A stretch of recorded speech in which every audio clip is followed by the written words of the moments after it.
I've been thinking about a lot lately in reference to my own jiu-jitsu training and teaching my students. And it's about technique.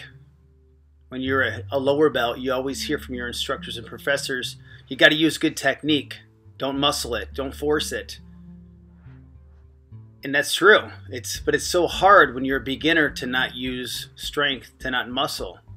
And yet we all know as we progress into training, the toughest dude or girl in the school is the one who's really technical, but also equally strong too, right? How do you overcome that? Strength with great technique.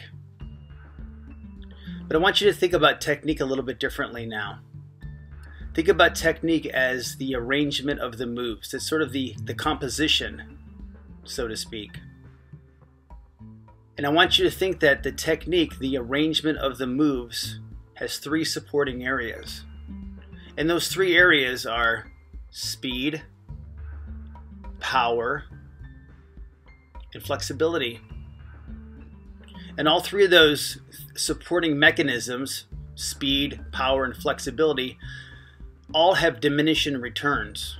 And what I mean by that is if you take strength, power, and let's say you do push-ups for like an hour, what happens at the end of the hour? Well, you're exhausted. It has a diminishing return. The more effort you put in, at some point, the less results that you're going to get from it. The same thing goes for speed. If you don't believe me, go and sprint for an hour. What's going to happen at the end of the hour? You're going to be exhausted. You're not going to have that mechanism anymore, that attribute, speed. Flexibility is a little bit different.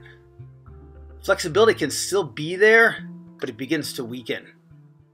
And it's hard to get your flexibility to work because it requires some power, some energy. So if you take those three areas, speed, power, and flexibility, they're there to support technique. They're not meant to act alone. Okay? So think about a beginner, or maybe you're a beginner, and you come to jiu-jitsu, maybe a powerful guy or a powerful girl. So you have that attribute already, but you haven't developed technique yet. You still have to develop your technique. So what are you going to rely on? You can't rely on technique because you haven't developed that yet. You have to rely on strength. And that's where the challenge comes in, because strength doesn't get you far. Because again, it's a diminishing return. Or maybe you come to jiu-jitsu really fast. Maybe you're a smaller person. You can dart around really quick and move fast. And again, that can be a great attribute that supports technique. But by itself, again, after time, your speed begins to diminish. Okay? Now think about flexibility. I am a big advocate of stretching and flexibility and all that. I love it. But flexibility needs to be supported by strength. If you're just merely really flexible but not strong, it's kind of like flexibility with strength is like taking a rubber band and stretching it. If you stretch it out, it's going to recoil back because it has tension strength behind it. But if it doesn't have strength, it's kind of like silly putty. When you pull it apart, eventually it's going to snap because it's weak. It doesn't have strength supporting it. Now, technique is the arrangement of the moves, done in the most efficient manner, using the least amount of power, right, and energy. But it does require some power. Now, your technique requires more mental aptitude and less physical aptitude. You have to use your mind. And it's hard when you're a beginner to use your mind when you're training and to stay calm when someone's trying to choke you or armbar you, right? It's tough. It's not easy. And it's hard to get to that place where we can use our mind when we're training. But that starts with breath. And breath is life-giving. Literally. It's the first thing that we do when we come into this life, and it's the last thing that we do when we leave this life. It is literally life-giving. So when you're having these moments on the mat where you feel like you're using a lot of strength and you really need to use more technique, go back to your breath. Take a deep breath from your gut, from your belly. Maybe you're getting crushed. If I'm breathing, then I'm alive. If I'm alive, then I can think. If I can think, then I can problem solve. And that's the conversation that's going on in your head. Not, oh my God, I'm being crushed, I'm gonna die, this is the worst thing, I hate jiu-jitsu, why am I doing this? No, If I can breathe, then I'm alive. If I'm alive, I can think. If I can think, I can problem solve. But maybe you can't breathe. So then you find a little pocket of air, the smallest amount. And maybe at first you're breathing through a straw, or that's what it feels like. And then maybe it opens up a little bit more, then there's a little bit more breath. And maybe there's like 30 seconds left, and you look at the clock, and you write it out, and you try to get your breath, and you get through it, and you survive. And that's a win now. It's a win because you got through it. You didn't panic, you didn't spiral, you didn't fall apart.